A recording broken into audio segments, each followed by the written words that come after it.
श्री राधे राधे। प्रेमानंद जी महाराज जी से एक भक्त ने पूछा कि प्राकृतिक आपदा आने पर भगवान हमारी मदद क्यों नहीं करते हैं। वृंदावन वाले प्रेमानंद जी महाराज जी के पास दूर दूर से भक्त अपनी समस्याओं और सवाल लेकर आते हैं। महाराज जी हर सवाल को ध्यानपूर्वक सुनकर उनका बिल्कुल सही जवाब देकर भक्त को संतुष्ट करते हैं।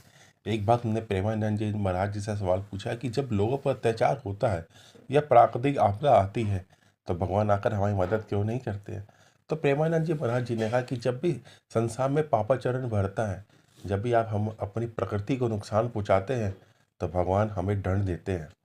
फिर साथ साथ उन्होंने ये भी कहा कि पाप करो तुम और भगवान तुम्हारी आकस हमारी सहायता करेंगे।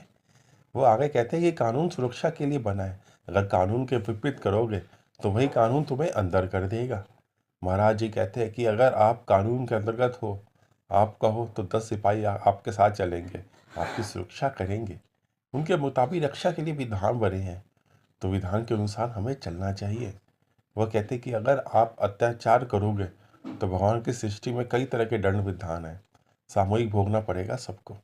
महाराज जी कहते हैं कोरोना आया था, लाखों लोग मरे थे कोरोना से, कितना ज़बरदस्त इसका प्रचंड फैला था। कोई भी रोक नहीं पाया था कोरोना को, कोरोना दिख भी नहीं रहा था, लेकिन सब लोग उससे डरे हुए थे, अपने आप को बिल्कुल तरीके से रह रहे थे।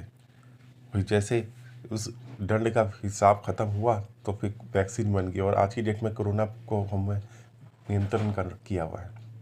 उन्होंने कहा कि अगर आप पापाचरण करेंगे तो भगवान तुम्हारे साथ कैसे हो सकते हैं। तुम पापाचरण करना बंद कर दो, प्रभु तुम्हारे हमेशा साथ होंगे। अर्थात जब जब सृष्टि को हम नुकसान पहुंचाएंगे, जब जब हम गलत कार्य करेंगे तो भगवान हमेशा हमें दंड देंगे। वो चाहे प्राकृतिक आपदा के रूप में हो, चाहे वो किसी न किसी रूप में हमें दंड मिलेगा।